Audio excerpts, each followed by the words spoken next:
ಅಂತ ಕೇಳಿದ್ದೀರಾ? ಇದನ್ನು ಗಂಡ ಹೆಂಡತಿಯನ್ನು ನೋಡಿ ಕಪಲ್ಲು ಮೇಡ್ ಇನ್ ಹೆವನ ಏನೋ ಅಂತಾರೆ. ಹಾಂ, ಕೇಳಿದ್ದೀರಾ ಇದನ್ನು? ಮೇಡ್ ಇನ್ ಹೆವನ್, ಅದು ಕಪಲ್ಸ್ ದಂಪತಿಗಳ ಬಗ್ಗೆ ಈ ಮಾತಿನ marriage is made in heaven ಅಂತ. ಅಂದರೆ ಈ ದಾಂಪತ್ಯ ಜೀವನ ಸ್ವರ್ಗದಲ್ಲಿ ಪರಲೋಕದಲ್ಲಿ ನಿಶ್ಚಯವಾಗ್ತದೆ ಎಂಬುದಾಗಿ. ಆವಾಗ ಒಬ್ಬರು ಅದಕ್ಕೆ ಇನ್ನೊಂದು ಸೇರಿಸಿಬಿಟ್ರು, ಏನಂತ, ಗುಡುಗು ಮತ್ತು ಸಿಡ್ಲು ಕೂಡ ಮೇಲಿನಿಂದಲೇ ಬರ್ತದಂತ ಹೇಳಿ. ಓಕೆ, ಗುಡುಗು ಸಿಡ್ಲು ಕೂಡ. ಪ್ರಿಯರೇ, ದಾಂಪತ್ಯ ಜೀವಿತ, ಕೌಟುಂಬಿಕ ಜೀವಿತ ಸರಳ ಅಲ್ಲ. ಭಾಳ ಸ್ಪಷ್ಟವಾಗಿ ನೇರವಾಗಿ ಹೇಳ್ತಾನೆ, ಈಸಿ ಅಲ್ಲ.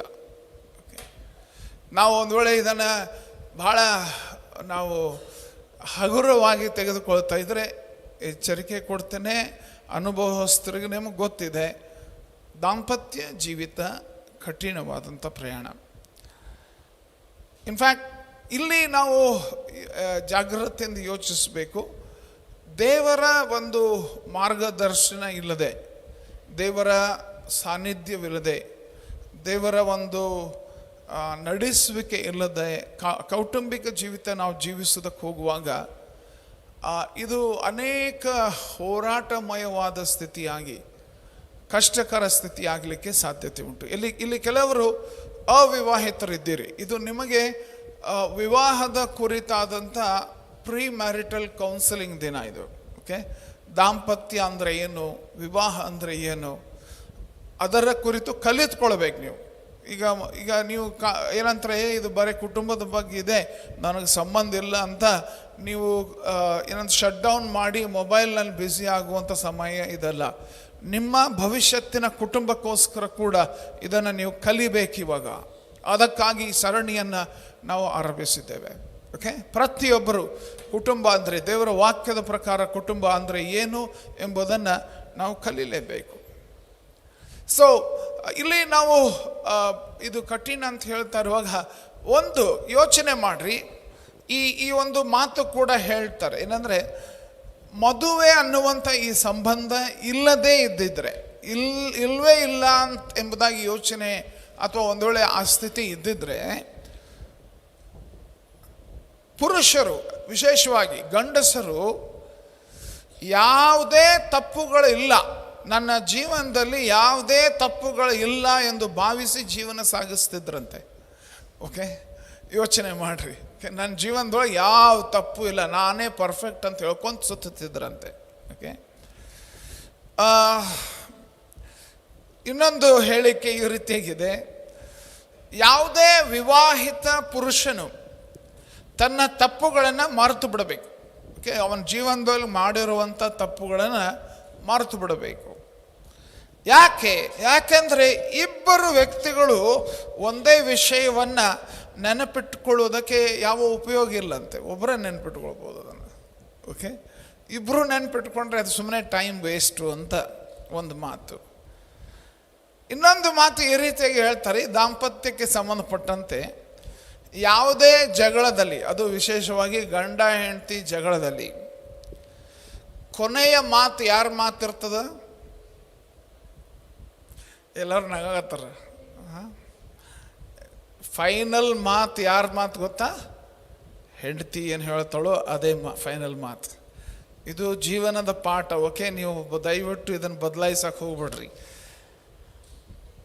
ಆದರೆ ಆಕೆ ಫೈನಲ್ ಮಾತು ಹೇಳಿದ ನಂತರ ನೀವು ಇನ್ನೊಂದು ಮಾತು ಮಾತಾಡಿದ್ರೆ ಎರಡನೇ ಜಗಳದ ಆರಂಭ. ಅದು ಅರ್ಥ ಆಯ್ತಂತ ನಾನು ನೆನೆಸ್ತೇನೆ. ಓಕೆ, ಅಂತಿಮ ಮಾತು ಅವಳ ಮಾತಷ್ಟೇ. ಇದು ಎಚ್ಚರಿಕೆಯಿಂದ ಯೋಚಿಸಬೇಕು. ನಾವು ಒಂದು ಕುಟುಂಬ, ಪ್ರೀತಿಯ ಕುಟುಂಬ ಬೆಳೆಯಬೇಕಾದರೆ ಅದರ ಅವಶ್ಯಕತೆ ಏನು ಅಂತ ನಾವು ಅಭ್ಯಾಸ ಮಾಡ್ತಾ ಇದ್ದೇವೆ. ಪ್ರೀತಿಯ ಭಕ್ತಿವಂತ ಕುಟುಂಬ ಬೆಳಿಬೇಕಾದ್ರೆ ಏನು ಮಾಡಬೇಕು, ಏನಾಗಬೇಕು? ನಾವು ಈ ದೈವಿಕ ಕುಟುಂಬವನ್ನು ಬೆಳೆಸುವುದು ಹೇಗೆ ಎಂಬುದನ್ನು ಕಲಿತಾ ಇದ್ದೇವೆ. ಮೊದಲನೆಯದು ನಾವು ಕಳೆದ ವಾರ ನೋಡಿದ್ದೇವೆ, ಬೇಷರತ್ತಾದ ಪ್ರೀತಿ. ಓಕೆ, ಗಂಡ ಹೆಂಡತಿಯರ ಮಧ್ಯದಲ್ಲಿ ಷರತ್ತುಗಳ ಆಧಾರವಾಗಿ ಕಂಡೀಷನ್ ಇಟ್ಕೊಂಡು ಪ್ರೀತಿ ಮಾಡಬಾರ್ದು. ಕಂಡೀಷನ್ ಇಲ್ಲದೆ ಪ್ರೀತಿ ಮಾಡಬೇಕು.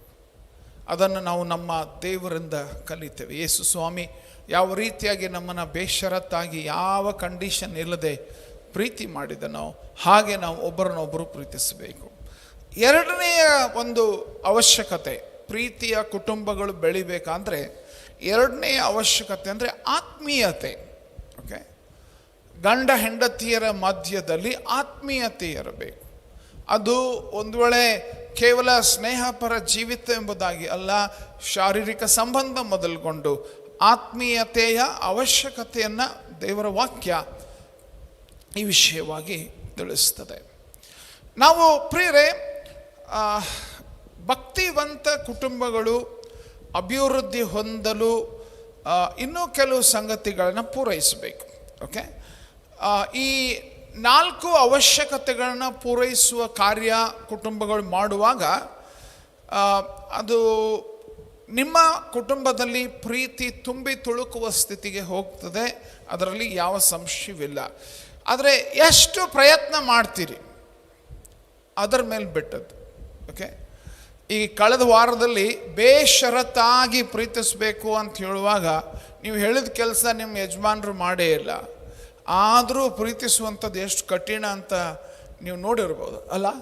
ಆದರೆ ನಮ್ಮಂಥ ಇಂಥ ಮಕ್ಕಳನ್ನು, ಇಂಥ ಜನರನ್ನು ದೇವರು ನಮ್ಮನ್ನು ಬೇಷರತ್ತಾಗಿ ಪ್ರೀತಿಸ್ತಾನೆ. ಹಲ್ಲೆಲೂಯಾ, ನಮ್ಮನ್ನು ಬೇಷರತ್ತಾಗಿ ಪ್ರೀತಿಸ್ತಾನೆ. ಸೊ ಹಾಗಾದರೆ ನಾವು ಯಾವ ಆಧಾರವಾಗಿ ಷರತ್ತುಗಳನ್ನು ಇಟ್ಟುಕೊಂಡು ಪ್ರೀತಿಸ್ತೇವೆ?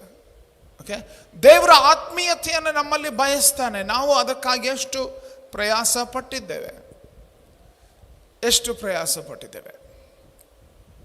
ಮೂರನೆಯ ಅಂಶ ಈ ದಿವಸ ನಾವು ನೋಡಲಿಕ್ಕಿರುವಂಥದ್ದು ಮತ್ತಾಯನ ಸುವಾರ್ತೆ 22ನೇ ಅಧ್ಯಾಯ ವಚನ 37ರಿಂದ 39ನೇ ವಚನದವರೆಗೆ ನಾವು ನೋಡಲಿಕ್ಕಿದ್ದೇವೆ. ವಾಕ್ಯ ಹೀಗೆ ಹೇಳ್ತದೆ: ಆತನು ನಿನ್ನ ದೇವರಾಗಿರುವ ಕರ್ತನನ್ನು ನಿನ್ನ ಪೂರ್ಣ ಹೃದಯದಿಂದಲೂ ಪೂರ್ಣ ಪ್ರಾಣದಿಂದಲೂ ಪೂರ್ಣ ಬುದ್ಧಿಯಿಂದಲೂ ಪ್ರೀತಿಸಬೇಕೆಂಬ ಆಜ್ಞೆಯೇ ಮುಖ್ಯವಾದದ್ದು ಮತ್ತು ಮೊದಲನೆಯದು. ಇದಕ್ಕೆ ಸಮಾನವಾದ ಎರಡನೆಯ ಆಜ್ಞೆ ಒಂದು ಉಂಟು, ಅದು ಯಾವುದಂದರೆ ನಿನ್ನ ನೆರೆಯವನನ್ನು ನಿನ್ನಂತೆಯೇ ಪ್ರೀತಿಸಬೇಕು ಎಂಬುದೇ.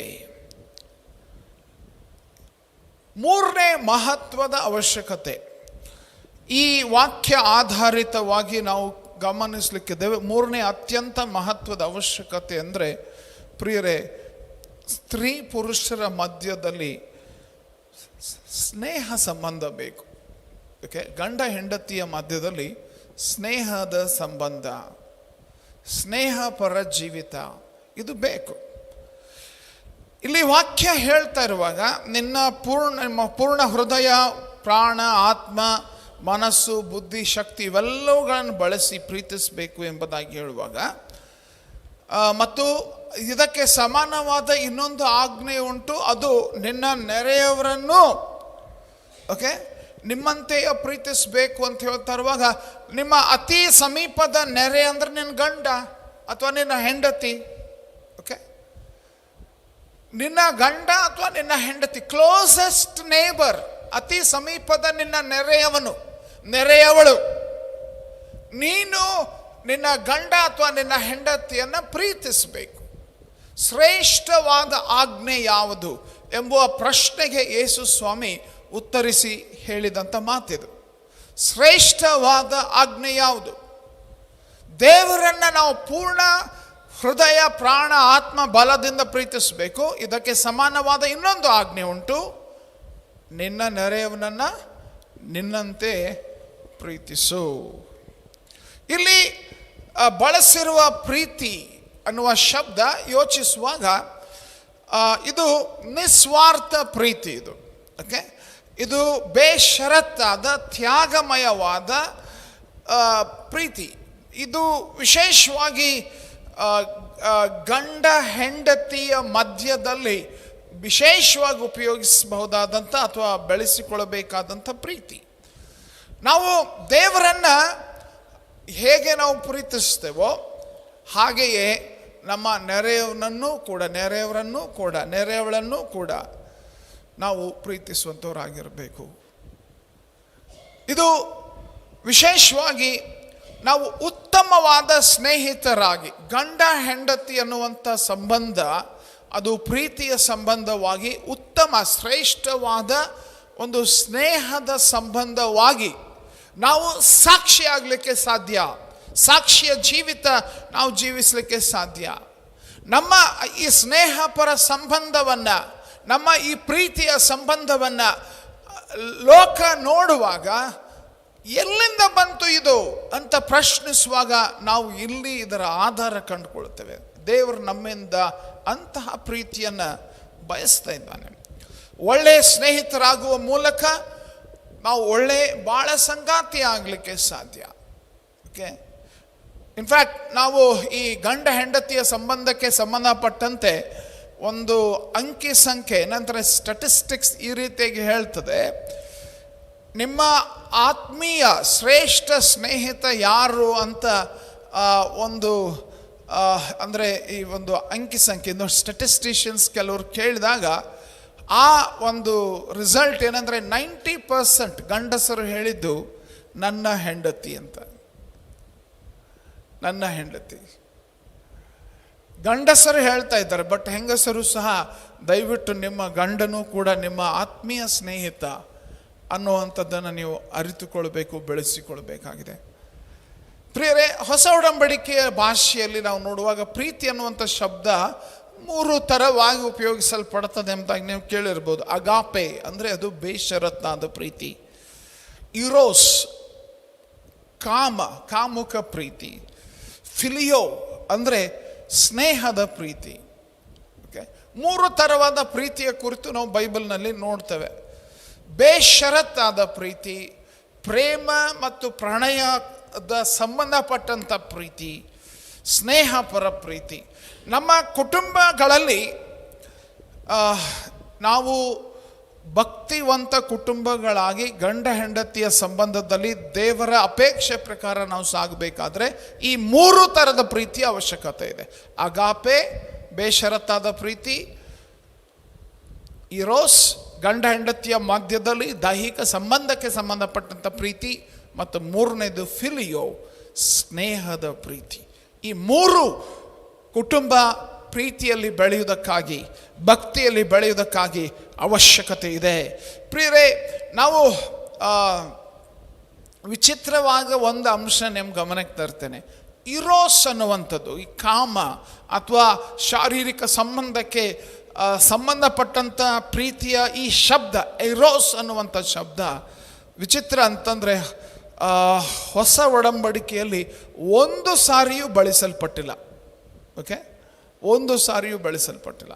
ಅಗಾಪೆ ಬಳಸಲ್ಪಟ್ಟಿದೆ, ಫಿಲಿಯೋ ಬಳಸಲ್ಪಟ್ಟಿದೆ, ಆದರೆ ಇರೋಸ್ ಅನ್ನುವಂಥದ್ದು ಉಪಯೋಗಿಸಲ್ಪಟ್ಟಿಲ್ಲ.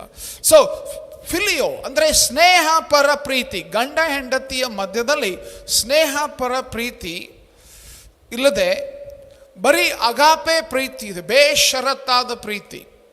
ಬೇಷರತ್, ನಾನು ನನ್ನ ಹೆಂಡತಿಯನ್ನು ಕಂಡೀಷನ್ ಇಲ್ಲದೆ ಪ್ರೀತಿಸ್ತೇನೆ, ಅಥವಾ ನಾನು ನನ್ನ ಗಂಡನನ್ನು ಕಂಡೀಷನ್ ಹಾಕದೆ ಪ್ರೀತಿಸ್ತೇನೆ, ಆದರೆ ನನ್ನ ಸ್ನೇಹಿತನಲ್ಲ, ಅವಳು ಅಥವಾ ಅವನು ನನ್ನ ಸ್ನೇಹಿತನಲ್ಲ, ಸ್ನೇಹಪರ ಪ್ರೀತಿ ಇಲ್ಲ. ಇಂತಹ ಪ್ರೀತಿಯನ್ನು ಇದನ್ನು ಅಭಿಮಾನಿ ಸಂಘ ಅಂತ ಹೇಳ್ಬೋದು. ಓಕೆ, ಆ ಗಂಡ ಅಥವಾ ಹೆಂಡತಿ ನಿನ್ನ ಅಭಿಮಾನಿ ಅಷ್ಟೇ. ನಿಜವಾಗಿ ಅಲ್ಲಿ ಪರಿಪೂರ್ಣ ಪ್ರೀತಿಯ ಅನುಭವ ಇಲ್ಲ. ಅಡ್ಮೈರರ್ ಅಷ್ಟೇ. ಅವ್ನ ಗಂಡ ಅಂದರೆ ಬಹಳ ಹೆಮ್ಮೆ ಇದೆ, ಹೆಂಡತಿ ಅಂದರೆ ಬಹಳ ಹೆಮ್ಮೆ ಇದೆ. ಆದರೆ ವಾಕ್ಯ ಅರ್ಥ ನಾವು ಯೋಚಿಸುವಾಗ ಅಷ್ಟಕ್ಕೆ ಸೀಮಿತವಾಗಿಲ್ಲ. ಗೌರವ ಹೌದು, ನಾವು ಅರ್ಹರಲ್ಲ ಅಂತ ಅನ್ನಿಸ್ಬೋದು ಒಬ್ಬರಿಗೊಬ್ಬರು. ಆದರೆ ಪ್ರಿಯರೇ, ನೀವು ಬರೀ ಅಭಿಮಾನಿಗಳಾಗಿ ಬದುಕಿದ್ರೆ, ನನ್ನ ಗಂಡ ನಮ್ಮಲ್ಲಿ ಒಂದು ಏನಂತಾರೆ ಸಂಪ್ರದಾಯ ಇದೆ ಎಲ್ಲ ಕೇಳಿರ್ಬೋದು, ನಾನು ದೇವರು ಅಂತ. ಸೊ ಯೋಚನೆ ಮಾಡ್ರಿ, ಕೌಟುಂಬಿಕ ಜೀವಿತಕ್ಕೆ ಅದಕ್ಕಿಂತ ಹೆಚ್ಚು ದೇವರು ಬಯಸ್ತಾ ಇದ್ದಾನೆ ವಾಕ್ಯದ ಪ್ರಕಾರ. ಓಕೆ, ಅಗಾಪೆ ಪ್ರೀತಿ ಇಲ್ಲದ ಅಂದರೆ ಬೇಷರತ್ತಾದ ಪ್ರೀತಿ ಇಲ್ಲ. ಇನ್ನೊಂದು ಸಾಧ್ಯತೆ ಉಂಟು. ಮೊದಲನೆಯ ಪ್ರೀತಿಯ ಸ್ಥಿತಿಯಲ್ಲಿ ಏನಿದೆ, ಅಗಾಪೆ ಪ್ರೀತಿ ಇದೆ, ಸ್ನೇಹ ಇಲ್ಲ. ಯಾಕೆ ಸ್ನೇಹ ಪರ ಇಬ್ಬರು ಸ್ನೇಹಿತರಲ್ಲ. ಬರೀ ನಮಸ್ಕಾರ ಸರ್, ನಮಸ್ಕಾರ. ಗಂಡ ಹೆಂಡತಿ ಸಂಬಂಧ ಏನಂದರೆ ಹೆಂಡತಿ ಗಂಡನಿಗೆ ದೇವರು ಅಂಥೇಳಿ ಆ ರೀತಿಯಾದ ಗೌರವದಿಂದ ಭಕ್ತಿಯಿಂದ ವರ್ತಿಸ್ತಾ ಇದ್ದಾಳೆ. ಬಟ್ ಅದು ವಾಕ್ಯದ ಪ್ರಕಾರ, ದೇವರ ಅಪೇಕ್ಷೆಯ ಪ್ರಕಾರ ಅಲ್ಲ. ಅದಕ್ಕಿಂತ ಹೆಚ್ಚು ದೇವರು ಬಯಸ್ತಾನೆ. ಅಥವಾ ಒಂದು ಬೇಷರತ್ತಾದ ಪ್ರೀತಿ ಇಲ್ಲದ ಒಂದು ಫಿಲಿಯೋ, ಬರೀ ಸ್ನೇಹಿತರಷ್ಟೇ. ಓಕೆ, ನಾವು ಗಂಡ ಹೆಂಡತಿ ಸ್ನೇಹಿತರು, ಬಟ್ ತ್ಯಾಗಮಯ ಪ್ರೀತಿ ಇಲ್ಲ.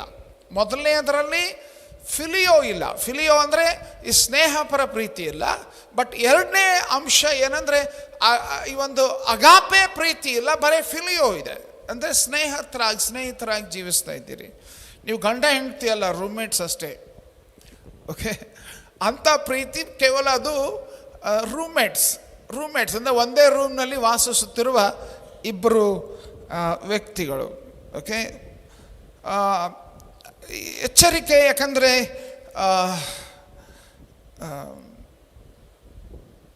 ಅನೇಕ ಫ್ರೆಂಡ್ಸ್ ಇದ್ದಾರಲ್ಲ, ನಿಮ್ಮ ಹೆಂಡತಿ ಎಲ್ಲ ಫ್ರೆಂಡ್ಸ್ಗಿಂತ ಶ್ರೇಷ್ಠವಾದ ಉನ್ನತವಾದ ಫ್ರೆಂಡ್ ಆಗಿರಬೇಕು.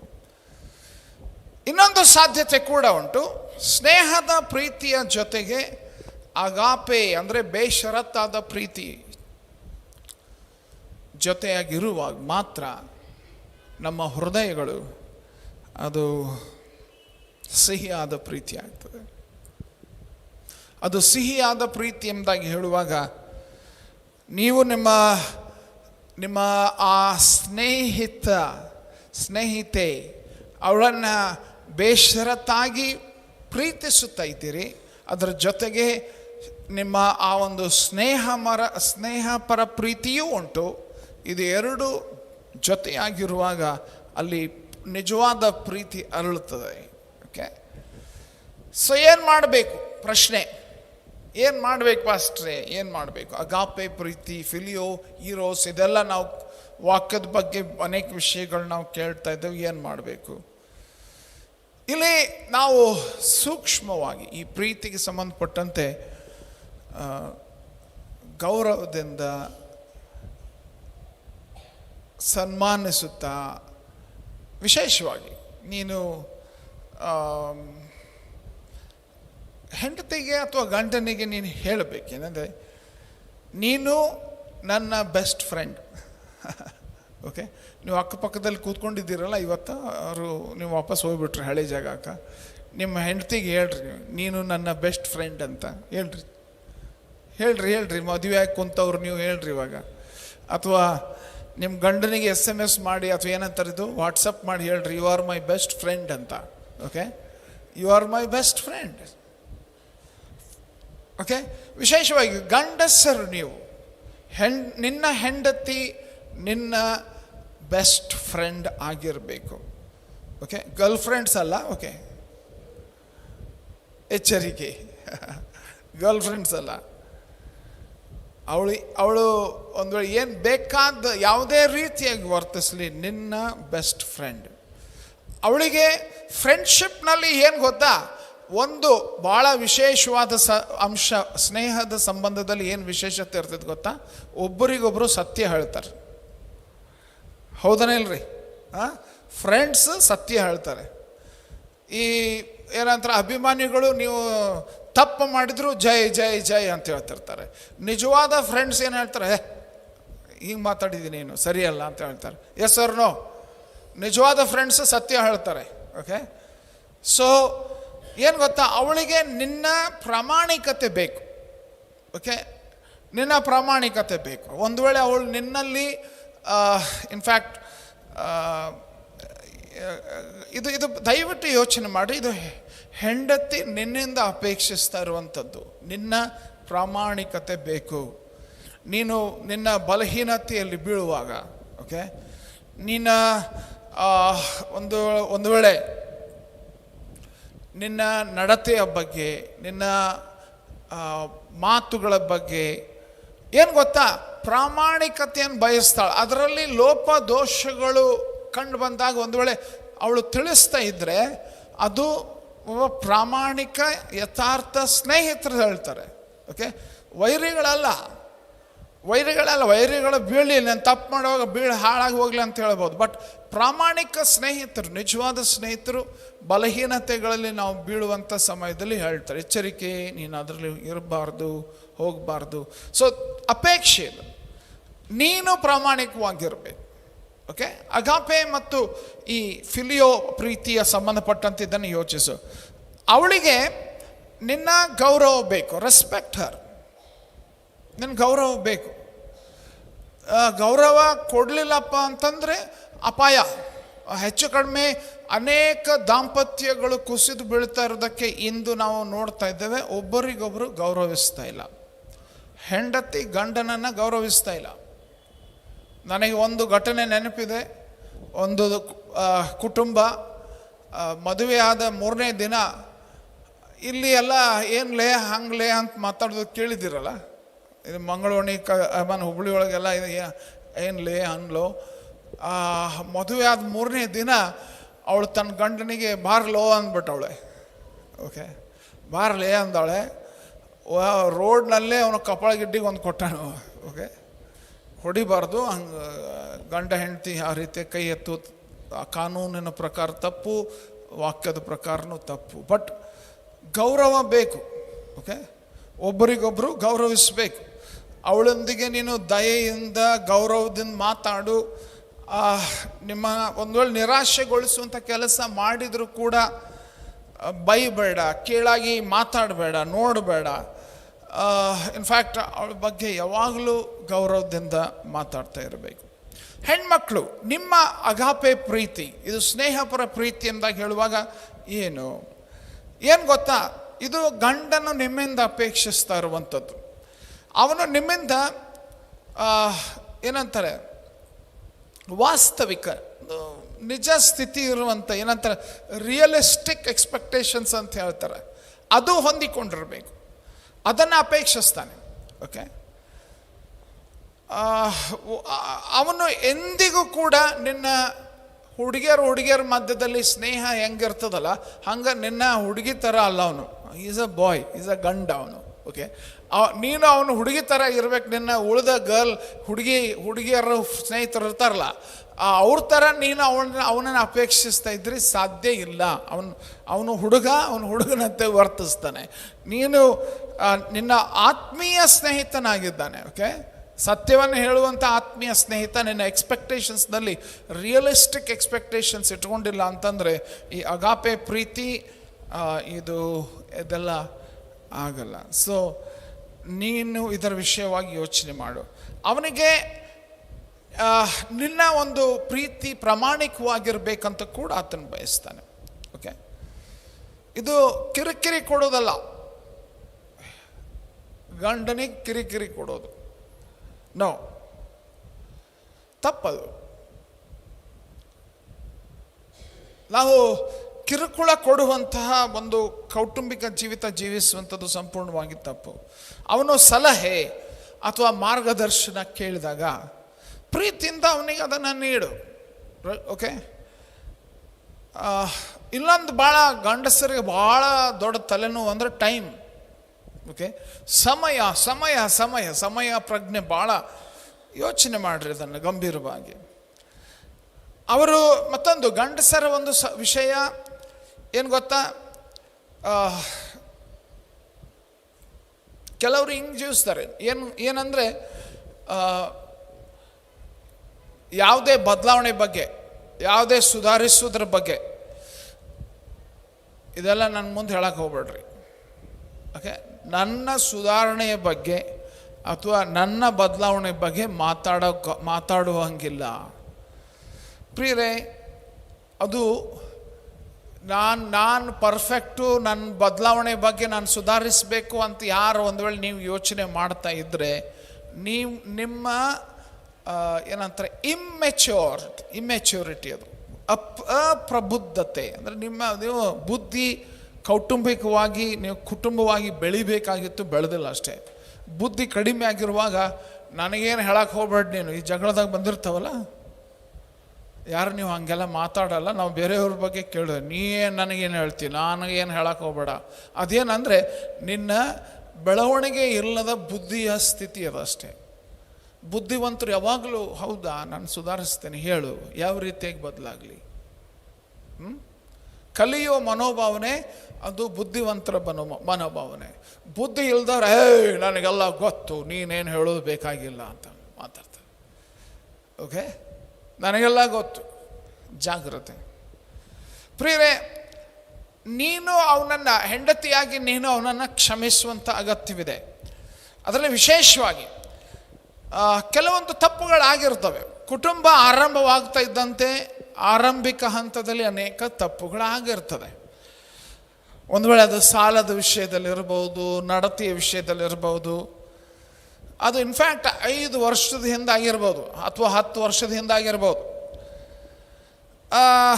ಆದರೆ ಅದನ್ನು ಇನ್ನೂ ಅನೇಕ ಸಾರಿ ಈಗ 2026ನೇ ಇಸ್ವಿಯಲ್ಲಿ ಈಗ ಅವಾಗ ಜಗಳ ಬಂದಾಗ ನೀನು 2014ನೇ ಇಸ್ವಿಗೆ ಏನು ಮಾಡಿದ್ದೀನಿ ನೆನಪೈತು ನನಗಂತ, ಅದನ್ನು FD ಓಪನ್ ಮಾಡುವಂಥ ಕೆಲಸ ಹೆಂಡತಿ ಒಂದು ವೇಳೆ ಮಾಡ್ಲಿಕ್ಕತ್ತಲು ಅಂತಂದರೆ ನೀವು ಏನು ಮಾಡ್ತಾಯಿದ್ದೀರಿ ಗೊತ್ತಾ?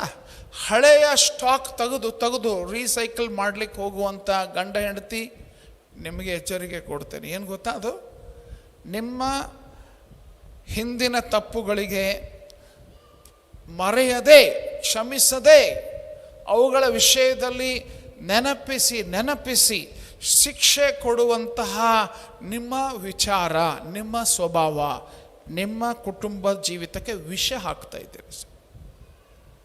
ನಿಮ್ಮ ಕುಟುಂಬ ಜೀವಿತಕ್ಕೆ ವಿಷ ಹಾಕುವ ಪ್ರಯತ್ನ, ಹಳೆಯದನ್ನು ನೆನಪಿಸಿ ಈಗ ಅದಕ್ಕೆ ಮತ್ತೆ ಮತ್ತೆ ಮತ್ತೆ ಮತ್ತೆ ಶಿಕ್ಷೆ ಕೊಡುವಂಥದ್ದು. ಪ್ರಿಯರೇ, ಇದು ಬೆಳೆಸ್ಬೇಕಂತ ಮಾತಾಡ್ತಾ ಇದ್ದೇವೆ ನಾವು. ಪ್ರೀತಿಯ ಕುಟುಂಬ ನಾವು ಬೆಳೆಸ್ಬೇಕಂತ ಮಾತಾಡ್ತಾ ಇದ್ದೇವೆ. ಒಂದು ಗಿಡ ಬೆಳಿಬೇಕಂತಂದ್ರೆ ನಾವು ಅದಕ್ಕೆ ಅತಿ ಅವಶ್ಯಕವಾಗಿ ಬೇಕಾಗಿರುವಂಥದ್ದು ನೀರು ಅಲ್ವಾ? ಹೆಸರು ನೀರು ಬೇಕದಕ್ಕೆ. ಸೊ ಆ ನೀರಿಗೆ ಬದಲಾಗಿ ಉಪ್ಪಿನ ನೀರು ಹಾಕಿದರೆ ಏನಾಗ್ತದೆ? ಅದು ಗಿಡ ಏನಾಗ್ತದೆ? ಅದು ಗಿಡ ಒಣಗಿ ಹೋಗ್ತದೆ. ಪ್ರತಿ ಸಾರಿ ನೀವು ಹಳೆಯದು ಮದುವೆ ಆದಮೇಲೆ 2ನೇ ದಿವಸ 3ನೇ ದಿವಸ ನೀನು ಹಂಗೆ ಮಾಡಿದಿ ಹಿಂಗೆ ಮಾಡಿದಿ, ನಿಮ್ಮ ಕುಟುಂಬ ದಾಂಪತ್ಯಕ್ಕೆ ನೀರು ಹಾಕ್ತಾ ಇಲ್ಲ, ನೀವು ಉಪ್ಪಿನ ನೀರು ಹಾಕ್ತಾ ಇದ್ದೀರಿ. ಅದು ಹೆಂಗೆ ಒಣಗ್ತದ? ಅಪಾಯಕಾರಿ ಅದು. ಓಕೆ, ಒಂದು ಗಾರ್ಡನ್ದಲ್ಲಿ ಒಬ್ಬ ಹುಡುಗ ಚೇರ್ ಮೇಲೆ ಕುಂತು ಭಾಳ ಮುಖ ಗಂಟು ಮಾಡ್ಕೊಂಡು ಏನೋ ಮಾಡಕತ್ತಿದ್ದ ಅಂತೆ. ಅವಾಗ ಒಬ್ಬ ಅಲ್ಲಿ ನಡೆದು ಹೋಗ್ತಾ ಇದ್ದಂಥ ವ್ಯಕ್ತಿ ಅವನಿಗೆ ಕೇಳಿದ, ಏನಾಗಿತ್ತು ನಿನಗಂತ. ಏನಾಗೈತೆ ನಿನಗೆ ಅಂತಂದ್ರೆ, ನಾನು ಒಂದು ಜೇನು ಹುಳದ ಮೇಲೆ ಕುಂತೇನೆ ಅಂತ ನಾನು.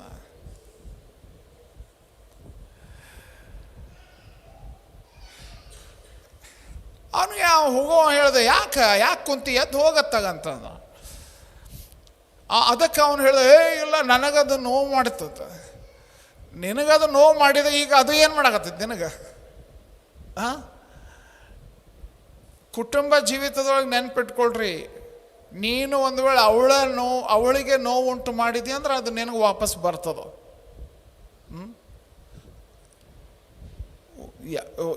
ಇದನ್ನೇ ಇಲ್ಲ. ಏನಂದರೆ ನಾನು ಗೆದ್ದೆ ನೀನು ಸೋತಿ ಇಲ್ವೇ ಇಲ್ಲ. ಗೆದ್ದರೆ ಇಬ್ಬರು ಗೆಲ್ತೀರಿ, ಸೋತ್ರೆ ಇಬ್ಬರು ಸೋಲ್ತೀರಿ. ಜೇನು ಹುಳದು ಕೂಡ ಆಟ ಆಡ್ದಂಗೆ. ಓಕೆ, ನೀವು 1-2-3 ದಿವಸ ಗಂಟು ಮರಿ ಮಾಡ್ಕೊಂಡು ಕುಂತೀರಂದ್ರೆ ಜೇನು ಹುಳದ ಮೇಲೆ ಕುಂತಂಗೆ ಅಷ್ಟೇ. ಅದು ಒಳಗೆ ನಿಮಗೂ ಚುಚ್ತಿರ್ತಾವೆ. ಓಕೆ, ಎಚ್ಚರಿಕೆ. ಸೊ ಯೋಚಿಸ್ರಿ ಈ ವಿಷಯ. ದೇವರು ನಿಮ್ಮನ್ನು ಏನಂತಾರೆ, ನಮ್ಮಿಂದ ಅಪೇಕ್ಷಿಸ್ತಾ ಇರುವಂಥದ್ದು ಸ್ನೇಹ ಪರ ಸಂಬಂಧ. ಯಾವ ರೀತಿಯಾಗಿ ದೇವರು ನಿಮ್ಮ ಹೃದಯ, ಆತ್ಮ, ಪ್ರಾಣ ಇವೆಲ್ಲವನ್ನು ಬಳಸಿ ಪ್ರೀತಿಸಬೇಕಂತ ಅಪೇಕ್ಷಿಸ್ತಾನೋ ಹಾಗೆ ನಾವು ನೆರೆಯವರನ್ನು ಕೂಡ ನಮ್ಮನ್ನು ನಾವು ಪ್ರೀತಿಸುವ ಹಾಗೆ ಪ್ರೀತಿಸಬೇಕು, ಒಬ್ಬರನ್ನೊಬ್ಬರು ಪ್ರೀತಿಸಬೇಕು ಎಂಬುದನ್ನು ಆತನು ಅಪೇಕ್ಷಿಸ್ತಾನೆ. ಗಂಡ ಹೆಂಡತಿಯ ಮಧ್ಯದಲ್ಲಿ ಸ್ನೇಹದ ಅವಶ್ಯಕತೆ ಇದೆ, ಸ್ನೇಹಪರ ಸಂಬಂಧದ ಅವಶ್ಯಕತೆ ಇದೆ. ಆದರೆ ಇನ್ಫ್ಯಾಕ್ಟ್ ಏನು ಗೊತ್ತಾ, ಸ್ನೇಹದ ಜೊತೆಗೆ ಕೊನೆಯ ಮಹತ್ವದ ಅಂಶ ನಿಮ್ಮ ಗಮನಕ್ಕೆ ತರ್ತಾ ಇರುವಂಥದ್ದು ಈ ದಿವಸ 4ನೇ ಮಹತ್ವದ ಅವಶ್ಯಕತೆ ಏನಂದರೆ ಪ್ರೋತ್ಸಾಹ. ಏನು? ಪ್ರೋತ್ಸಾಹ. ಎಲ್ಲರೂ ಹೇಳೋಣ, ಪ್ರೋತ್ಸಾಹ. ಗಂಡ ಹೆಂಡತಿಯ ಮಧ್ಯದಲ್ಲಿ ಒಬ್ಬರನ್ನೊಬ್ಬರು ಪ್ರೋತ್ಸಾಹಿಸುವಂಥದ್ರ ಅವಶ್ಯಕತೆ ಇದೆ. ಆದಿಕಾಂಡ 2ನೇ ಅಧ್ಯಾಯದಲ್ಲಿ ದೇವರು ಮನುಷ್ಯನನ್ನು ಸೃಷ್ಟಿ ಮಾಡಿರುವುದರ ಕುರಿತು ನೋಡ್ತೇವೆ. 18ನೇ ವಚನ ಹೇಳ್ತದೆ, ಅವನು ಅಲ್ಲಿ ಪುರುಷನ ಸ್ಥಿತಿ ಏನಾಗಿತ್ತು ಎಂಬುದಾಗಿ. 18ನೇ ವಚನ, ಮತ್ತು ಯೆಹೋವ ದೇವರು ಮನುಷ್ಯನು ಒಂಟಿಗನಾಗಿರುವುದು ಒಳ್ಳೆಯದಲ್ಲ, ಅವನಿಗೆ ಸರಿ ಬೀಳುವ ಸಹಕಾರಿಯನ್ನು ಉಂಟು ಮಾಡುವೆನು ಅಂದನಂತ ವಾಕ್ಯ ಹೇಳ್ತದೆ. 20ರಿಂದ 24ನೇ ವಚನ, ಹೀಗೆ ಆ ಮನುಷ್ಯನು ಎಲ್ಲ ಪಶುಗಳಿಗೆ, ಆಕಾಶದ ಪಕ್ಷಿಗಳಿಗೂ, ಕಾಡು ಮೃಗಗಳಿಗೂ ಹೆಸರಿಟ್ಟನು. ಆದರೆ ಆ ಮನುಷ್ಯನಿಗೆ ಸರಿ ಬೀಳುವ ಸಹಕಾರಿ ಕಾಣಿಸಲಿಲ್ಲ. ಹೀಗಿರುವಲ್ಲಿ ಯೆಹೋವ ದೇವರು ಆ ಮನುಷ್ಯನಿಗೆ ಗಾಢ ನಿದ್ರೆಯನ್ನು ಬರಮಾಡಿ ಅವನ ಪಕ್ಕೆಯ ಎಲುಬುಗಳಲ್ಲಿ ಒಂದನ್ನು ತೆಗೆದುಕೊಂಡು ಅದರ ಸ್ಥಳವನ್ನು ಮಾಂಸದಿಂದ ಮುಚ್ಚಿ ತಾನು ಮನುಷ್ಯನಿಂದ ತೆಗೆದಿದ್ದ ಎಲುಬನ್ನು ಸ್ತ್ರೀಯಾಗಿ ಮಾಡಿ ಆಕೆಯನ್ನು ಅವನ ಬಳಿಗೆ ಕರೆತಂದನು. ಅವನು ಆಕೆಯನ್ನು ನೋಡಿ, ಈಗ ಸರಿ, ನನ್ನ ಎಲುಬುಗಳಿಂದ ಬಂದ ಎಲುಬು, ನನ್ನ ಮಾಂಸದಿಂದ ಬಂದ ಮಾಂಸವೂ ಆಗಿದ್ದಾಳೆ. ಈಕೆಯು ನರನಿಂದ ಉತ್ಪತ್ತಿಯಾದ ಕಾರಣ ನಾರಿ ಎನಿಸಿಕೊಳ್ಳುವಳು ಅಂದನು. ಈ ಕಾರಣದಿಂದ ಪುರುಷನು ತಂದೆ ತಾಯಿಗಳನ್ನು ಬಿಟ್ಟು ತನ್ನ ಹೆಂಡತಿಯನ್ನು ಸೇರಿಕೊಳ್ಳುವನು, ಅವರಿಬ್ಬರು ಒಂದೇ ಶರೀರವಾಗಿರುವರು. ಕ್ಷಣ ಹೊತ್ತು ಯೋಚನೆ ಮಾಡ್ರಿ ಪ್ರಿಯರೇ. Okay, first encounter. ಈ ಹುಡುಗಿಯನ್ನು ಫಸ್ಟ್ ಟೈಮ್ ಜೀವನದಲ್ಲಿ ನೋಡ್ತಾ ಇದ್ದಾನ ಯಾರು? ಆದಾಮ.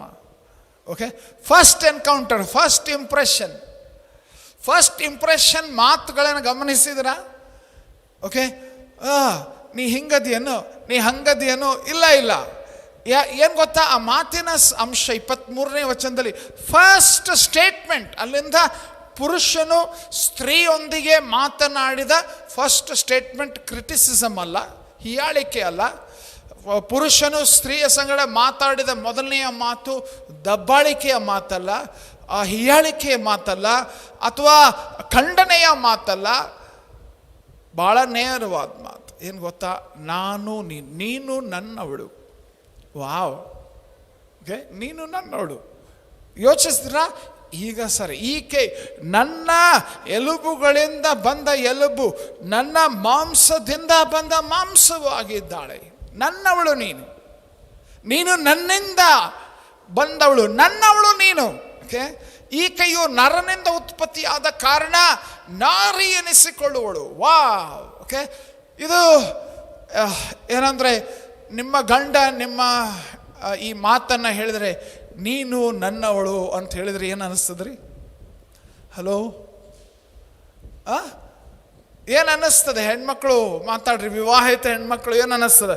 ಓ, ನೀನು ನನ್ನವಳು, ನೀನು ಏನಂತಾರೆ, ನಾನು ಇರುವುದು ನಿನಗಾಗಿ ಅಥವಾ ನೀನು ಇರುವುದು ನನಗಾಗಿ, ನೀನು ನನ್ನವಳು. ಎನ್ಕರೇಜ್ಮೆಂಟ್, ಉತ್ಸಾಹ, ಪ್ರೋತ್ಸಾಹನ ಅಲ್ವಾ?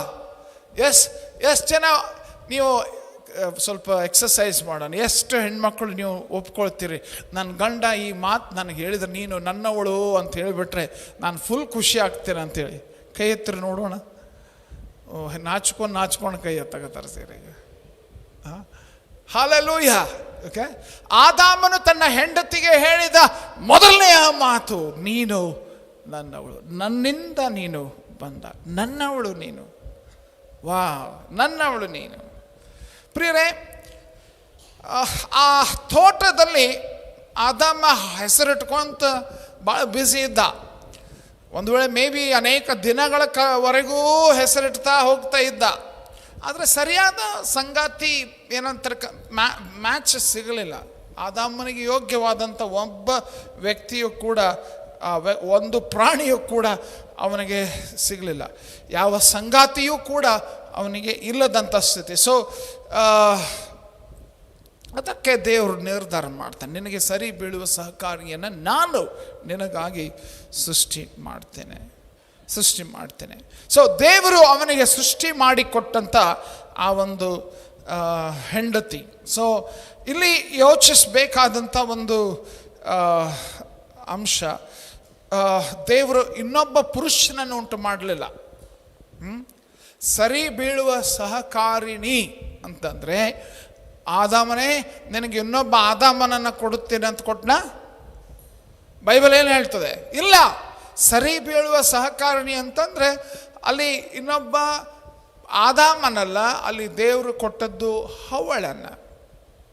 ಕೆಲವರ ಒಂದು ಜೀವಿತ ಏನಿದೆ ಅಂದರೆ ಸ್ನೇಹಿತರೇ ಎಲ್ಲ. ಗಂಡಸರಿಗೆ ಫುಲ್ ಟೈಮ್ ಬರೀ ಫ್ರೆಂಡ್ಸ್ ಜೊತೆಗೆ, ಹೆಂಡತಿ ಜೊತೆಗೆ ಟೈಮ್ ಇಲ್ಲ. ನೆನ್ಪಿಟ್ಕೊಳ್ರಿ, ಒಂದು ವೇಳೆ ಹೆಂಡತಿ ಅವಶ್ಯಕತೆ ಇಲ್ಲ ಅಂತ ದೇವರು ಯೋಚಿಸಿದ್ರೆ ಆದಾಮನು ಮತ್ತು ಇನ್ನೊಬ್ಬ ಆದಾಮ 2 ಅಂತ ಕೊಡ್ತಿದ್ವು. ಬಟ್ ಇಲ್ಲ, ಆದಾಮನಿಗೆ ಸರಿ ಬೀಳುವ ಸಹಕಾರಿಣಿ ಯಾರು? ಹವಳು. ದೇವರು ಸೃಷ್ಟಿ ಮಾಡಿ ಕೊಟ್ಟದ್ದು ಹವಳನ್ನು. ಆದಾಮನಿಗೆ ಹವಳು ಇಲ್ದಿದ್ರೆ ಅವನು ಏನೂ ಆಗುತ್ತಿರಲಿಲ್ಲ. ದಯವಿಟ್ಟು ಯೋಚನೆ ಮಾಡ್ರಿ. ಹವಳಿಗೆ ಆದಾಮನ ಇಲ್ಲದಿದ್ದರೆ ಅವಳು ಸಹ ಏನೂ ಆಗ್ತಿರಲಿಲ್ಲ. ಆ ರೀತಿಯಾಗಿ ದೇವರು ಆ ಸಂಬಂಧವನ್ನು, ಅಂದರೆ ಪರಸ್ಪರ ಸಂಬಂಧವನ್ನು ಪೂರ್ತಿಗೊಳಿಸುವಂಥ, ಹೊಗಳುವ, ಪ್ರೀತಿಸುವ, ಪ್ರೋತ್ಸಾಹಿಸುವ ಆ ಒಂದು ಸಂಬಂಧವನ್ನು ದೇವರು ಸ್ಥಾಪಿಸಿದನು. ಸೊ ದೇವರು ಒಬ್ಬ ಪುರುಷ ಮತ್ತು ಮಹಿಳೆಯನ್ನು ಒಟ್ಟಾಗಿ ಸೇರಿಸಿದಾಗ ಇದು ಶಾಶ್ವತವಾಗಿ ಉಳಿಯುವ ಸಂಬಂಧ ಎಂಬುದಾಗಿ, ಶಾಶ್ವತವಾಗಿ ಇರಬೇಕಾದ ಸಂಬಂಧವಾಗಿ ಅಂತ ಯೇಸು ಸ್ವಾಮಿ ಹೇಳಿದ್ದನ್ನು ನಾವು ನೋಡ್ತೇವೆ. ಮತ್ತಾಯನ ಸುವಾರ್ತೆ 19ನೇ ಅಧ್ಯಾಯ 6ನೇ ವಚನದಲ್ಲಿ, ಹೀಗಿರುವಲ್ಲಿ ಅವರು ಇನ್ನೂ ಇಬ್ಬರಲ್ಲ, ಒಂದೇ ಶರೀರವಾಗಿದ್ದಾರೆ.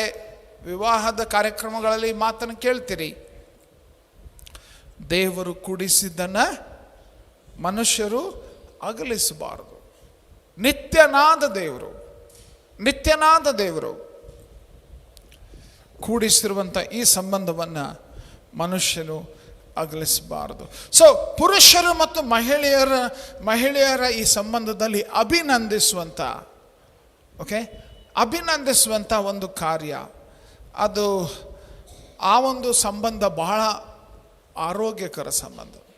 ಓಕೆ, ಯಾವಾಗಲೂ ನೀವು ಒಬ್ಬರನ್ನೊಬ್ಬರು ಅಭಿನಂದಿಸ್ತಾ, ನೀನು ನನ್ನವಳು, ನಾನು ನಿನ್ನವನು, ಅಥವಾ ಆ ರೀತಿಯಾಗಿ ನೀವು ಗಂಡನನ್ನು ಎನ್ಕರೇಜ್ ಮಾಡುವಂಥ ರೀತಿಯಲ್ಲಿ ಬದುಕಲು ಆರಂಭಿಸ್ರಿ, ನಿಮ್ಮ ಕುಟುಂಬ ಅಭಿವೃದ್ಧಿ ಆಗ್ತದೋ ಇಲ್ವೋ ನೀವೇ ಬಂದು ಹೇಳ್ತೀರಾ. ಅಥವಾ ಹೆಂಡತಿಯನ್ನು ಅಭಿನಂದಿಸುವಂಥ, ಎನ್ಕರೇಜ್ ಮಾಡುವಂಥ ಸಂಬಂಧ ನೀವು ಬೆಳೆಸಿಕೊಳ್ತಾ ಹೋಗ್ರಿ. ನಿಮ್ಮ ಕೌಟುಂಬಿಕ ಜೀವಿತ ಯಾವ ರೀತಿಯಾಗಿ ಆಶೀರ್ವಾದ ಹೊಂದುತ್ತದೆ ನೀವೇ ಬಂದು ಸಾಕ್ಷಿ ಹೇಳ್ಬೋದು. ಪ್ರಿಯರೇ, ವಿಶೇಷವಾಗಿ ಹೇಗೆ ಅಂತ ಕೆಲವು ಸಲಹೆ ನಾನು ನಿಮಗೆ ಕೊಡ್ತೇನೆ. ಮಹಿಳೆಯರು, ಓಕೆ, ಇಲ್ಲಿ ನಿಮಗೆ ಒಂದು ಬಹಳ ಬಹಳ ಮುಖ್ಯವಾದ ಮಾರ್ಗದರ್ಶಕ ಸತ್ಯ. ಓಕೆ, ನೀವು ನಿಮ್ಮ ಗಂಡನಿಗೋಸ್ಕರ ಚಪ್ಪಾಳೆ ಹೊಡೆಯುವಂಥವ್ರಾಗಿರಬೇಕು. ಓಕೆ, ಲೋಕ ಎಲ್ಲ ಹೀಯಾಳಿಸ್ತದೆ, ಲೋಕ ಎಲ್ಲ ಅದು ಇದು ಮಾತಾಡ್ತದೆ, ಟೀಕಿಸ್ತದೆ, ಅದೆಲ್ಲ ಮಾಡ್ಬೋದು. ಆದರೆ ನೀವು ಪ್ರೋತ್ಸಾಹಿಸುವಂಥವ್ರಾಗಿರಬೇಕು, ಹುರಿದುಂಬಿಸುವಂಥವ್ರು ನೀವಾಗಿರಬೇಕು.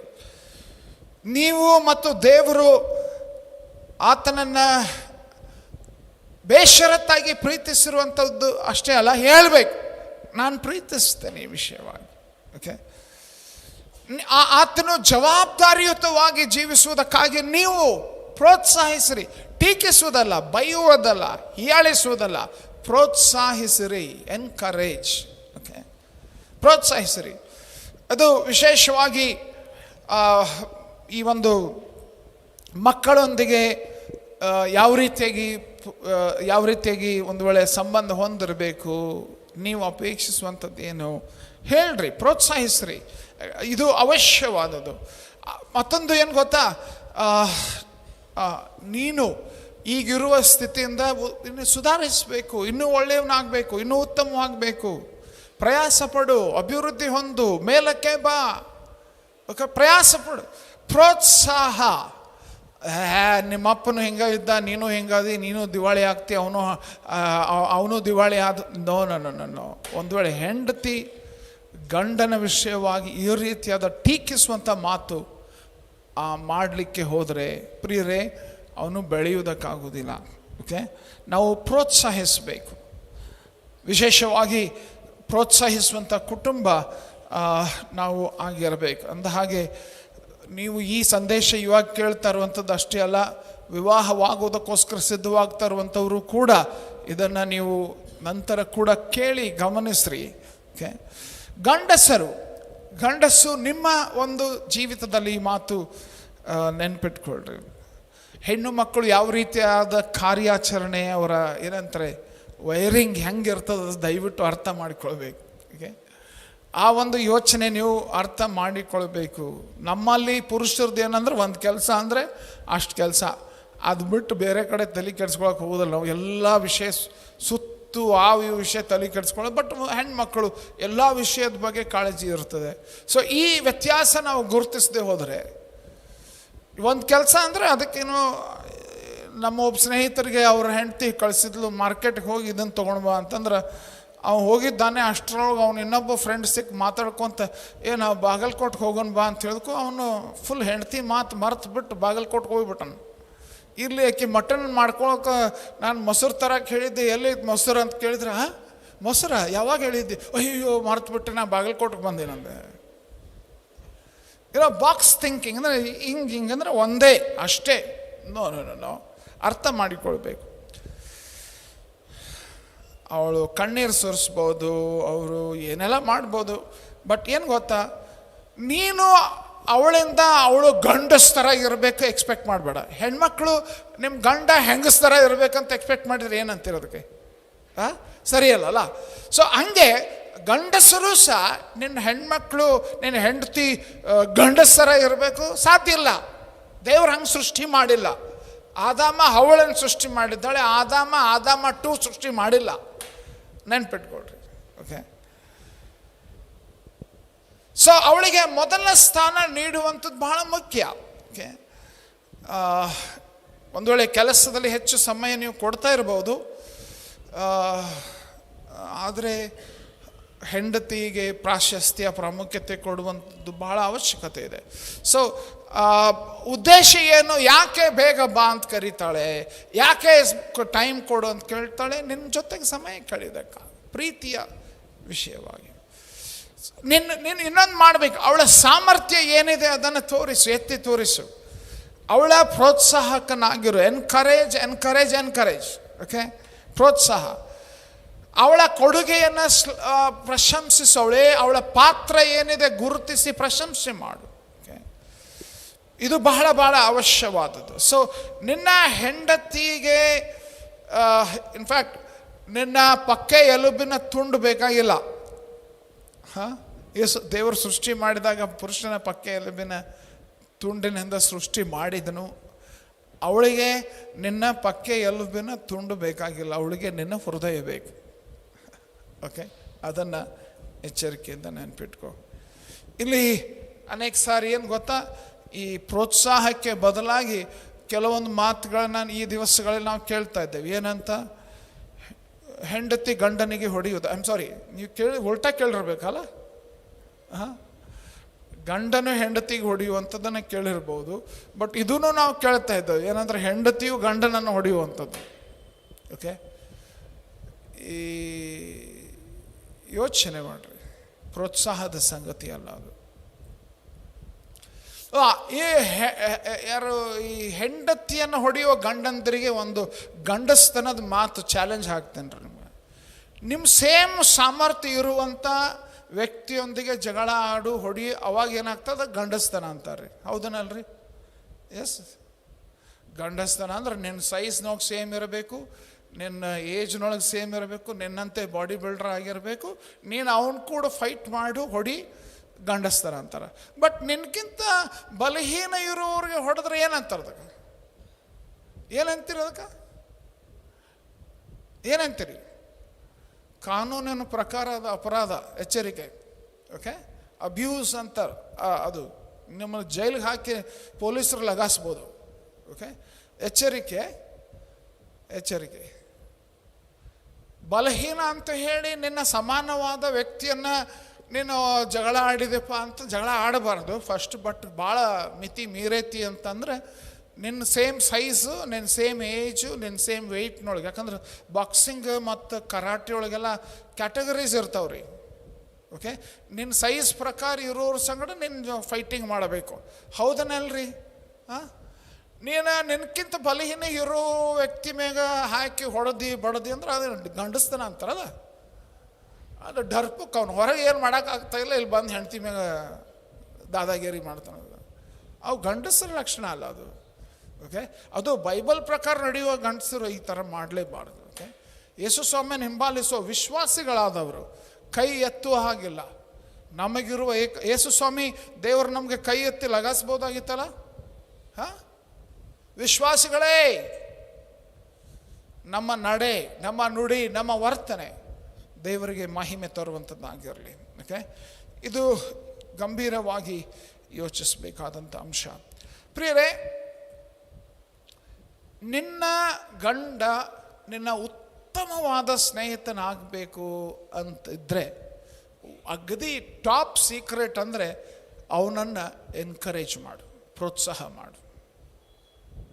ನಿನ್ನ ಹೆಂಡತಿ ನಿನ್ನ ಬೆಸ್ಟ್ ಫ್ರೆಂಡ್ ಆಗಬೇಕಂದ್ರೆ ಇದೆ ಸೀಕ್ರೆಟ್ ಇದೆ. ಏನು ಮಾಡು? ಎನ್ಕರೇಜ್ ಮಾಡು, ಪ್ರೋತ್ಸಾಹ ಮಾಡು, ಪ್ರೋತ್ಸಾಹ ಮಾಡು. ಫಸ್ಟ್ ಮಾತ್ರ ಮನುಷ್ಯನು, ಪುರುಷನು ತನ್ನ ಸ್ತ್ರೀಯ ಸಂಗಡ ಮಾಡಿದ ಫಸ್ಟ್ ಕೆಲಸ ಪ್ರೋತ್ಸಾಹ. ನೀನು ನನ್ನವಳು, ನೀನು ನನ್ನವಳು. ಸೊ ಈ 4 ಸಂಗತಿಗಳನ್ನು ನಾವು ನೋಡಿದ್ದೇವೆ. ನಮ್ಮ ಕೌಟುಂಬಿಕ ಜೀವಿತ ಈ ವಿಷಯಗಳನ್ನ ಅಳವಡಿಸಿಕೊಂಡ್ರೆ ಉತ್ತಮವಾದ ಗಿಡವಾಗಿ ಬೆಳೆಯುವುದಕ್ಕೆ ಸಾಧ್ಯ. ಫಸ್ಟ್, ಬೇಷರತ್ ಆದ ಪ್ರೀತಿ. ಎರಡನೇದು ಆತ್ಮೀಯತೆ, ಅನ್ಯೋನ್ಯವಾದ ಆತ್ಮೀಯತೆ, ಸ್ನೇಹ ಸಂಬಂಧ ಮತ್ತು ಪ್ರೋತ್ಸಾಹ. ಎಲ್ಲರೂ ಹೇಳೋಣ ಇದನ್ನು, ಯಾಕಂದರೆ ನೆನ್ಪಿಟ್ಕೊಳ್ಬೇಕು ನಾವು. ಫಸ್ಟ್, ಬೇಷರತ್ ಪ್ರೀತಿ.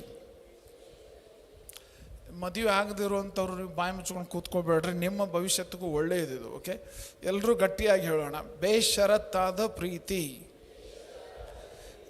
ಎರಡನೇದು ಆತ್ಮೀಯತೆ.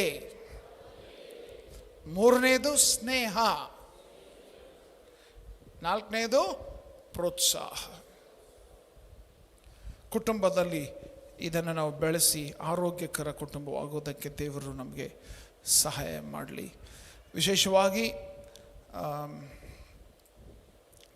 ಇದು ಪ್ರಯಾಸ ಪಡೋಣ, ಈ 4 ಸಂಗತಿಗಳನ್ನ ಅಳವಡಿಸಿಕೊಳ್ಳೋದಕ್ಕೋಸ್ಕರ ಪ್ರಯಾಸ ಪಡೋಣ. ಅಲಕ್ಷ್ಯ ಮಾಡಬಹುದು, ಒಂದು ವೇಳೆ ಈ 4 ಸಂಗತಿಗಳನ್ನು ಅಲಕ್ಷ್ಯ ಮಾಡಬಹುದು. ಅಲಕ್ಷ್ಯ ಮಾಡಿ ಬದುಕ್ತೇವೆ. ಯಾಕಂದರೆ ಇದೆಲ್ಲ ಒಂದು ವೇಳೆ ಹೊಸದು ಕೇಳ್ತಾ ಇದ್ದೀರಿ, ಬದುಕಬಹುದು, ಸರ್ವೈವ್ ಆಗಬಹುದು. ಆದರೆ ಇದನ್ನು ಅಳವಡಿಸಿಕೊಂಡ್ರೆ ನಿಮ್ಮ ಕುಟುಂಬ ಪ್ರೀತಿಯ ಕುಟುಂಬ, ಬೆಳೆಯುವ ಕುಟುಂಬ ಆಗ್ತದೆ. ನಮ್ಮ ಅಪೇಕ್ಷೆ, ಪ್ರಾರ್ಥನೆ ಅದು ನಮ್ಮ ಪ್ರತಿಯೊಬ್ಬರ ಕುಟುಂಬ ಬೆಳೆಯುವ ಪ್ರೀತಿಯ ಕುಟುಂಬವಾಗಲಿ. ನಮ್ಮ ತಲೆಗಳನ್ನು ತಗ್ಗಿಸಿ ಪ್ರಾರ್ಥಿಸೋಣ. ನೀವು ಗಂಡ ಹೆಂಡತಿ ಜೊತೆಯಾಗಿ ಕೂತ್ಕೊಂಡಿದ್ರೆ ಒಬ್ಬರಿಗೊಬ್ಬರು ಕೈಗಳನ್ನು ಹಿಡಿದು ಒಬ್ಬರಿಗೋಸ್ಕರೊಬ್ಬರು ಪ್ರಾರ್ಥನೆ ಮಾಡಿರಿ. ದೇವರೇ, ನಮ್ಮಿಬ್ಬರ ಅಗತ್ಯತೆಗಳನ್ನು ನಾವು ಪೂರೈಸುವುದಕ್ಕಾಗುವಂತೆ ಸಹಾಯ ಮಾಡುವುದಾಗಿ, ಅವಳಿಗೆ ಬೇಕಾಗಿರುವಂಥ, ಅವನಿಗೆ ಬೇಕಾಗಿರುವಂಥ ಬೇಷರತ್ತಾದ ಪ್ರೀತಿ, ಅವನಿಗೆ ಬೇಕಾಗಿರುವಂಥ ಆತ್ಮೀಯತೆ, ಅಲ್ಲಿ ಬೇಕಾಗಿರುವಂಥ ಸ್ನೇಹ, ಅಲ್ಲಿ ಬೇಕಾಗಿರುವಂಥ ಪ್ರೋತ್ಸಾಹ ನಾವು ಕೊಡುವುದಕ್ಕಾಗುವಂತೆ ದೇವರೇ ನಮಗೆ ಸಹಾಯ ಮಾಡು. ಪ್ರಾರ್ಥಿಸ್ತೀರಾ? ದಯವಿಟ್ಟು ಪ್ರಾರ್ಥನೆ ಮಾಡಿರಿ. ದೇವರು ನಮ್ಮ ಕುಟುಂಬಗಳಿಗೆ ಅತಿ ಅವಶ್ಯಕವಾಗಿ ಬೇಕು ಪ್ರಿಯರೇ. ಆತನ ಸಹಾಯ ಇಲ್ಲದೆ, ಆತನ ಮಾರ್ಗದರ್ಶನ ಇಲ್ಲದೆ, ಆತನ ನಡೆಸುವಿಕೆ ಇಲ್ಲದೆ ನಾವು ಯಶಸ್ವಿಯಾದ ಕುಟುಂಬ ಆಗಲಿಕ್ಕೆ ಸಾಧ್ಯವಿಲ್ಲ. ಭವಿಷ್ಯತ್ತಿನಲ್ಲಿ ವಿವಾಹವಾಗಿ ಕುಟುಂಬಗಳನ್ನು ಸ್ಥಾಪಿಸಲಿಕ್ಕಿರುವ ಪ್ರತಿಯೊಬ್ಬರಿಗೆ ನಾನು ಇದನ್ನು ಕೇಳ್ತೇನೆ. ನೀವು ಸಹ ದೇವರೇ, ನನ್ನ ಬಾಳ ಸಂಗಾತಿ ಈ 4 ವಿಷಯಗಳನ್ನ ಹೊಂದಿರುವಂಥ ವ್ಯಕ್ತಿಯನ್ನು ನನಗೆ ಕೊಡು ಅಂತ ಪ್ರಾರ್ಥಿಸ್ರಿ. ಭವಿಷ್ಯತ್ನಲ್ಲಿ ನಾನು ವಿವಾಹವಾಗುವಾಗ ಈ 4 ಸಂಗತಿ, ಬೇಷರತ್ತಾಗಿ ಪ್ರೀತಿಸುವ, ಆತ್ಮೀಯ ಅನ್ಯೂನ್ಯತೆಯನ್ನು ಹೊಂದಿರುವಂಥ ವ್ಯಕ್ತಿ, ಸ್ನೇಹಪರ ವ್ಯಕ್ತಿ, ಯಾವಾಗಲೂ ಪ್ರೋತ್ಸಾಹಿಸುವ ವ್ಯಕ್ತಿ, ಅಂತಹ ಗಂಡನನ್ನು ಕೊಡು, ಅಂಥ ಹೆಂಡತಿಯನ್ನು ಕೊಡು ಎಂಬುದಾಗಿ ಕೂಡ ಅವಿವಾಹಿತರು ನೀವು ಈ ವಿಷಯಕ್ಕಾಗಿ ಕೂಡ ಪ್ರಾರ್ಥಿಸ್ರಿ. ಹಾಲೆಲೂಯ. ಕೆಲವರು ನೀವು ಸಿಂಗಲ್ ಪೇರೆಂಟ್ಸ್ ಇದ್ದೀರಿ, ನೀವು ಸಹ ಪ್ರಾರ್ಥನೆ ಮಾಡಿರಿ. ನಿಮ್ಮ ಮಕ್ಕಳು ಇಂಥ ಒಳ್ಳೆಯ ಒಂದು ಕುಟುಂಬವಾಗಲಿಕ್ಕೆ ದೇವರು ಸಹಾಯ ಮಾಡಲಿ ಅಂತ ಪ್ರಾರ್ಥಿಸ್ರಿ. ಸರ್ವಶಕ್ತನಾದ ದೇವರೇ, ಈ ದಿವಸ ನಮ್ಮ ಸಂಗಡ ನಿನ್ನ ವಾಕ್ಯ ಆಧಾರಿತವಾಗಿ ನಾವು ಎಂತಹ ಕುಟುಂಬವಾಗಬೇಕೆಂಬುದಕ್ಕಾಗಿ ನೀನು ಮಾರ್ಗದರ್ಶನ ಮಾಡಿರೋದಕ್ಕಾಗಿ ನನಗೆ ಸ್ತೋತ್ರ ಸಲ್ಲಿಸ್ತೇವೆ. ಇಂದು ಕುಟುಂಬ ವ್ಯವಸ್ಥೆ ವಿಚಿತ್ರವಾದ ಹೋರಾಟಗಳನ್ನು ಎದುರಿಸ್ತಿರುವಾಗ, ಅನೇಕ ಹೋರಾಟಗಳನ್ನು ಎದುರಿಸ್ತಿರುವಾಗ, ಅನೇಕ ಸಮಸ್ಯೆಗಳನ್ನು ಎದುರಿಸ್ತಿರುವಾಗ ದೇವರ ವಾಕ್ಯ, ನಿನ್ನ ವಾಕ್ಯ ಅದು ಮಾರ್ಗದರ್ಶಿಸುವ ಸತ್ಯಗಳನ್ನು ನಾವು ಅಳವಡಿಸಿಕೊಂಡು ನಿನಗೆ ಮಹಿಮೆಯ ಸಾಧನವಾದ ಕುಟುಂಬವಾಗಲಿಕ್ಕೆ ನಮಗೆ ಸಹಾಯ ಮಾಡು. ನಮ್ಮೆಲ್ಲರ ಸಂಗಡ ಈ ದಿವಸ ಮಾತನಾಡಿದಕ್ಕಾಗಿ ಸ್ತೋತ್ರ. ಈ ವಾರದುದ್ದಕ್ಕೂ ನಮ್ಮ ಸಂಗಡ ಇರು. ಈ ವಾರದ ನಮ್ಮೆಲ್ಲ ಕೆಲಸ ಕಾರ್ಯಗಳಲ್ಲಿ ನೀನಿದ್ದು ನಡೆಸು ಮತ್ತು ಈ ಮುಖಾಂತರ ನೀನು ಮಹಿಮೆ ಹೊಂದು. ಪ್ರತಿಯೊಂದು ಕುಟುಂಬಗಳನ್ನು ಆಶೀರ್ವದಿಸು. ಈ ಸಾಯಂಕಾಲದ ಕೂಟವನ್ನು ಕೂಡ ಆಶೀರ್ವದಿಸು ಮತ್ತು ನೀನು ಮಹಿಮೆ ಹೊಂದು. ಪರೀಕ್ಷೆ ಬರೆಯುವ ವಿದ್ಯಾರ್ಥಿಗಳಿಗೋಸ್ಕರ ತಿರುಗಿ ಪ್ರಾರ್ಥಿಸ್ತೇವೆ ಸ್ವಾಮಿ.